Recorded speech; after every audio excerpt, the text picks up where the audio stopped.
It's a royal walkabout, but one with a difference. A hereditary monarch turned Republican politician, a king who's become a prime minister. Tsar Simeon II of Bulgaria is the first Eastern European monarch to regain power since the fall of communism. And he's done so through the ballot box, with a stunning victory in national elections last month. Tonight, an exclusive encounter with the king come Prime Minister, a cousin of Queen Elizabeth II, through the German side of her family, the Saxe-Coburgs. Simeon Saxe-Coburg has had a storybook life. Your Majesty, there does seem to be genuine enthusiasm amongst the people for you. What is it about you, do you think, that is appealing to the Bulgarian about people? Me, I don't think there's much. It's maybe about what we are offering. Maybe in a way the historic burden I carry, but that's not my merit. It comes from my forebears, it's Bulgaria's history, but somehow maybe people see me in it.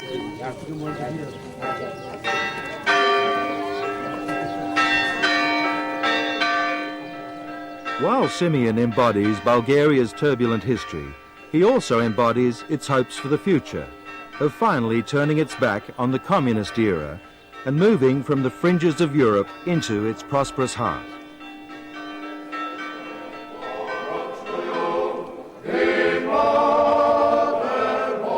It's the extraordinary saga of one man, but also of a country, paradoxically both religious and yet once a jewel in the crown of the godless Soviet Empire.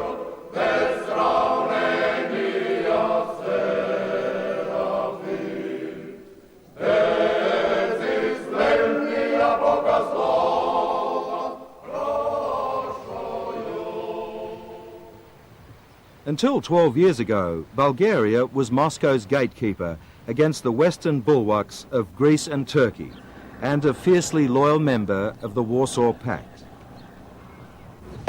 Now it's a vigorous democracy, led by a victim of communism, and a royal one at that, one who dreams of restoring Bulgaria's pre-war eminence as the Switzerland of the Balkans. The country has suffered extraordinarily, hasn't it? There's no question about that. Unfortunately, we've been very unlucky. And you're being seen by many people as the answer to their woes. It's a huge expectation on your shoulders, isn't it? Far too much. And I say, I only have 2 hands and a fairly tired head. But if we all join and really work and look forward and forget a whole lot of things and try and put this past behind us for good, chances are. Bulgaria came out of an extraordinary 500 years of Ottoman domination and really advanced enormously in those days with the technology we had then. So with today's technology, my God, I think we can really come up with some pretty quick and good results.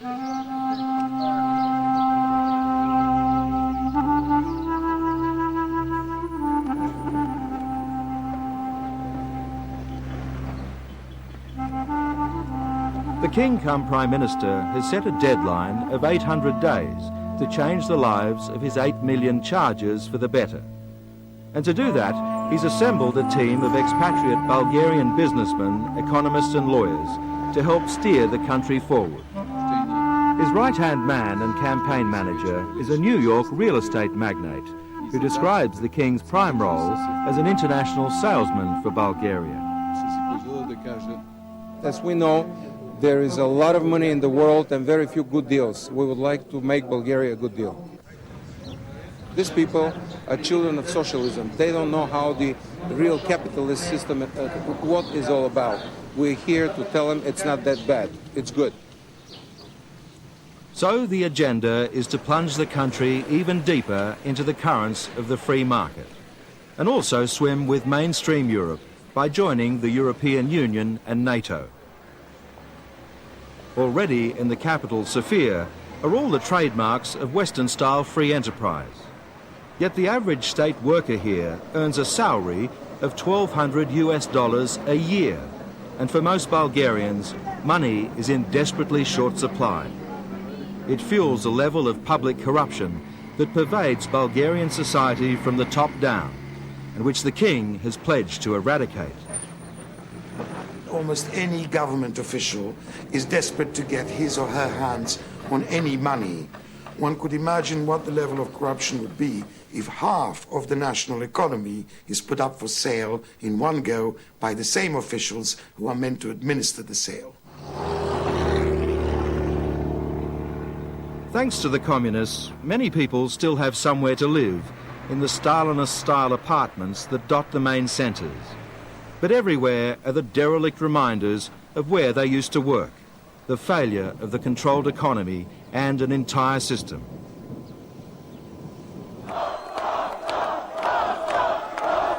The outgoing Prime Minister Ivan Kostov did what he could to revive the economy, but all the razzmatazz in the world couldn't save him.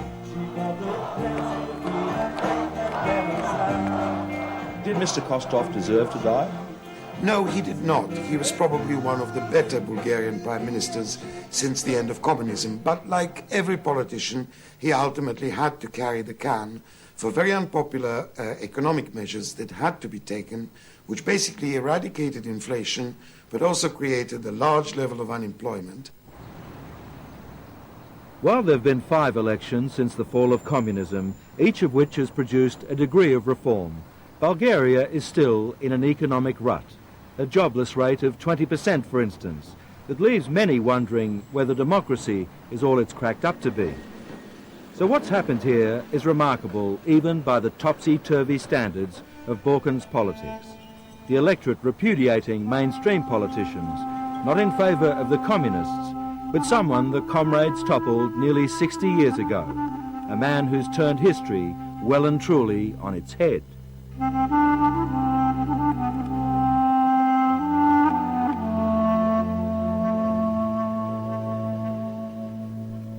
We've seen pictures of you as a child, you and your aeroplane pedal machine. Do you remember that? Yes, indeed.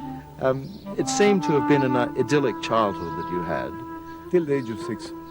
cut short by the death of your father. Then I became a grown-up, so that's why I feel so terribly old, because I've been a grown-up since the age of 6. Of all the fates that Providence can deal a child, few can be as cruel as the one dealt to Simeon Saxe-Coburg, propelled in an instant onto the throne when his father, Tsar Boris, was struck down in mysterious circumstances in 1943.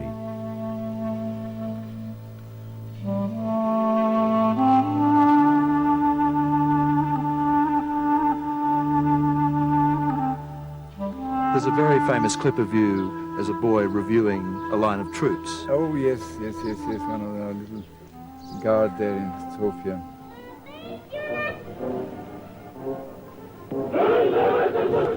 You seem to be much older than your age at the time. It was thrust upon you, wasn't it? Well, I suppose so, as anybody would be in the same position as me. How did it feel to inherit the throne under those circumstances, so young? Oh, you know, a child doesn't see it in the optique that I see it now. But I know that it did impress me very much, and the fact that people referred to me as they used to refer to Daddy, well, that suddenly shocked me. Simeon ruled nominally for just 3 years before fate dealt him another blow, forced into exile with the communist takeover of Bulgaria in 1946. Did you have any inkling at that age that it would take so long for you to come back? No, well, I came back after 50 years, minus 3 months. A child sees things differently, but what I never thought is that I would come back and live to see and be able to be again a normal citizen of this country and to travel around it and visit places. In exile, the king went first to Egypt and then to Spain. During that period in exile in Spain, what did you do? Because I've read accounts of you being a playboy, a successful businessman. A playboy? Yes. Good Lord, that's really the last thing. Everybody considers me such a social bore that that's a compliment now at 64 to know that I've been a playboy as a young boy. So you were typecast as monarchs, I was always, exile sometimes are. I was very closely watched and educated by my mother, who was a very strict person, may she rest in peace. And I was always very conscious of the name I bore. Simeon Saxe-Coburg did become a businessman, and by all accounts, a successful one. He's been engaged in commercial activities, especially in Spain. And to his credit, he is neither fussy, not particularly hoity, not with any snobbish affectations. He did try to make a living. What sort of business are we talking about? Well, we're talking effectively about commerce business, import, export, the kind of business that boomed in Spain in the 60s and the 70s as the Franco dictatorship collapsed there. As far as I'm aware, it was all perfectly legitimate and, on the whole, very successful. As the king tells it, it was the night the Berlin Wall came down that he realized the tide of history was turning, not just for his country, but himself. I didn't think I would live to see the collapse of the Soviet Empire. Somehow I had the feeling that this would go on and on and on. And when it did collapse, how did you feel? I was terribly moved. We watched TV with the Berlin Wall coming down, and two of my sons were there, and they suddenly said, "Dad, why do you have tears in your eyes?" I said, "Kid, when you grow up, you'll understand what it means to me." In 1996, the then government, which was still communist though elected, invited the king to visit Bulgaria.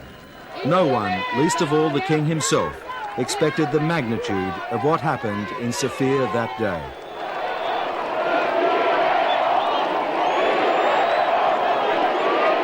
How did you feel that day? I couldn't believe it. And I was so moved, and then suddenly I recognized places. The bridge, and the cathedral, and the town hall, and after 50 years, it was like a dream.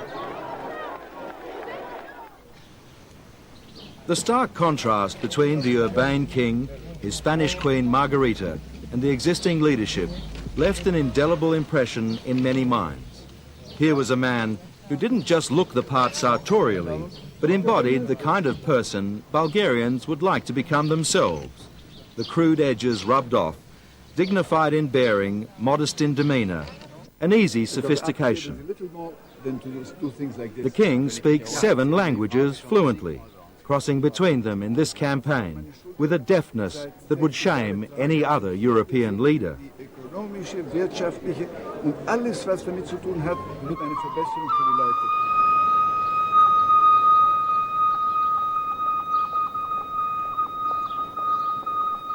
The public buildings that once housed the royals remain in state hands, like the palace in central Sofia that shows clear signs of neglect.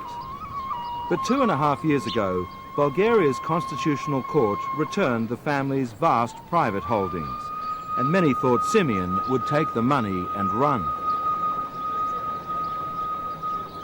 Sometimes we Bulgarians tend to be quite malicious. So some people started saying, "Oh, well, he's happy, he's got his property back, now he'll sell it, pack up, and go and stay comfortable in Madrid." And that's when I started thinking, well, before people get the wrong idea, let's prove that we can live here and contribute to this society. And that's what you've done, which is an extraordinary thing in itself. But the country is... I haven't done yet, I'm trying to. And to us, the king reveals a remarkable personal agenda as well, laying to rest the demons of his childhood as the golden-haired prince whose gilded world crumbled one awful day 58 years ago. To this day, Simeon doesn't know what really happened to his father Boris, and he's still very anxious to find out. I'd rather, as a son, expected my father died from a heart attack and not from some strange poisoning or schemes or God knows what. Because, as you know, many people believe he was poisoned. Yes, indeed. Soon after coming back from a visit to Adolf Hitler. Yes, his last visit there. To its cost, Bulgaria had sided with Germany in the Second World War, just as it had in the First.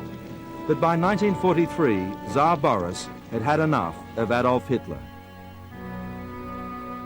Well, it was a very stormy visit because it asked for our troops on the East Front, which my father refused, and also to deport our Jewish population, which he also refused.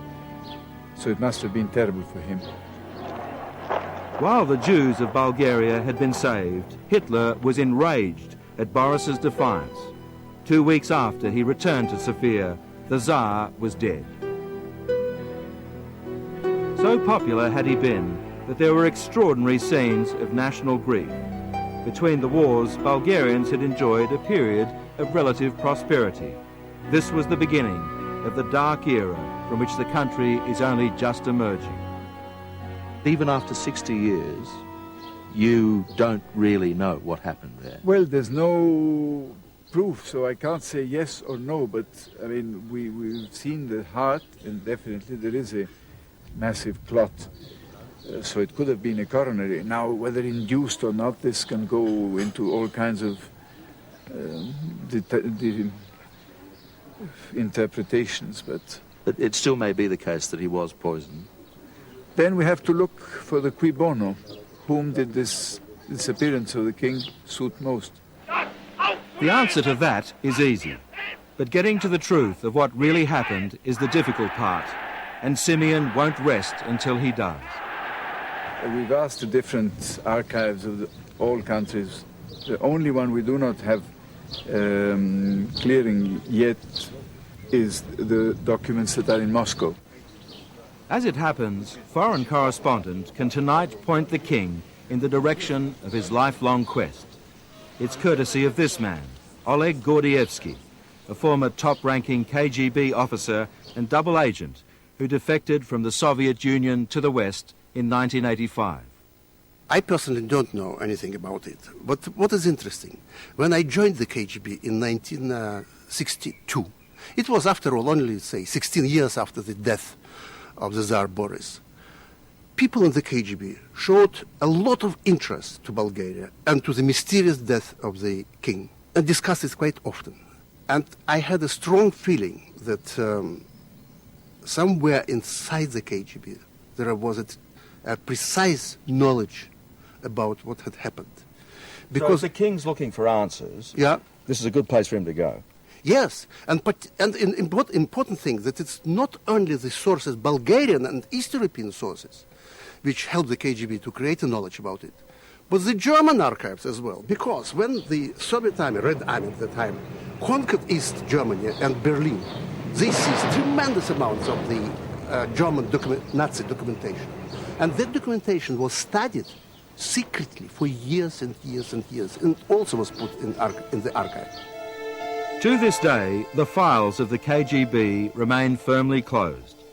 But Oleg Gordievsky is urging King Simeon to make a personal approach to Russia's President Putin for permission to examine the relevant extracts. There are very good chances that in the KGB archive, inherited from the MGB and the SMERSH, they're now amalgamated, there might be some information important for Bulgaria and for the rest of us. And for the king. Oh, for the Most king, particularly. particularly for the king, yes.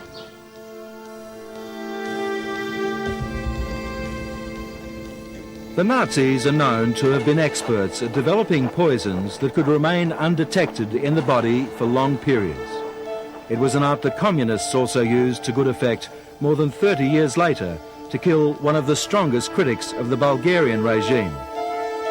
In 1978, Georgy Markov, a Bulgarian broadcaster for the BBC, was assassinated on London's Waterloo Bridge with a poison-tipped umbrella. It was all done on the orders of the then Bulgarian dictator Todor Zhivkov, with the help of the KGB. So the KGB did what? They provided the poison they developed. They provided the weapon. The poison was put in the pellet. The pellet was put in the end, sharp end of an umbrella. And the pellet would remain in the skin or in the flesh if the umbrella is stuck into the leg or whatever, arm of a person. Then they provided an operational officer, whom I know very well, because it was the man who interrogated me with the use of drugs in 1985. So 7 years before he went to Sofia to supervise the help operation, and one officer of the so-called operational technical department, which means technician, really, engineer, who went with the weapon, with the poison, and taught the Bulgarians how to use it. After teaching them that, The Bulgarians carried out the operation successfully in London in 1978.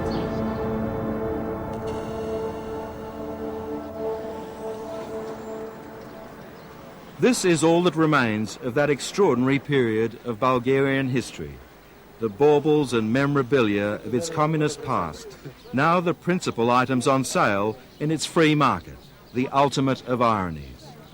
How ironic, too, that history should come full circle, the communists driven off by the king they deposed 55 years ago, who then transforms himself into a democratically elected prime minister. All through this campaign, Simeon has been dogged with one big question. Does he intend to restore the monarchy, if not for himself, but his heirs?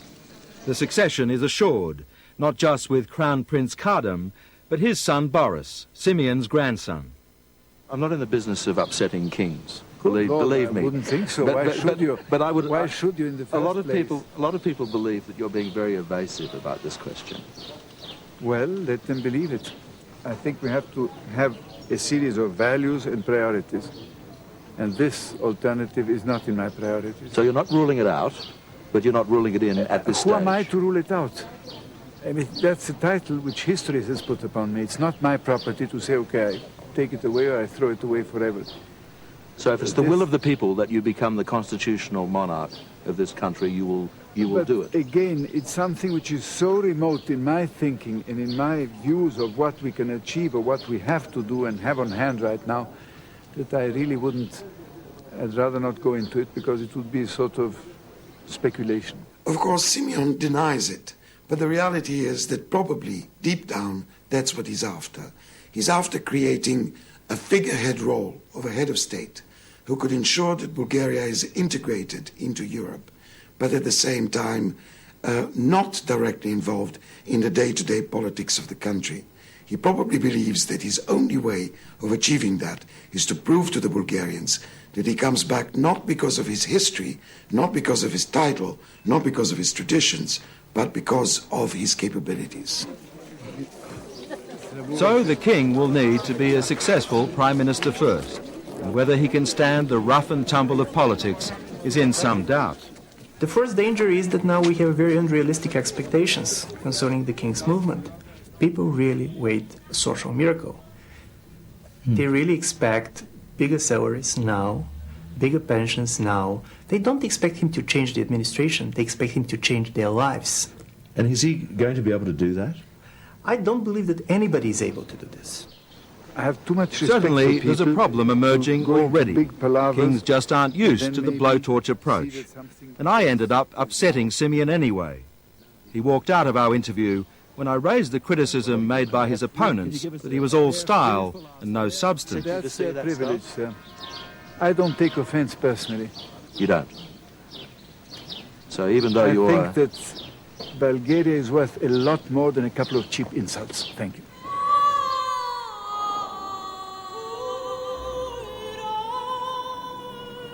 All over Eastern Europe, the toddler democracies that have emerged from the ashes of communism are vulnerable to the only real form of political expression nowadays, the protest vote. Anyone trying to spoon-feed the electorate the necessary medicine to cure their economic ills tends to find it splattered all over themselves at the next poll. And however noble he may be, King Simeon will be no exception. Everything will depend on how he handles himself in the next few months. If he is able to project an image of an energetic prime minister, he may be able to gain some popularity. On the whole, however, it will be downhill for him in terms of popularity from now on.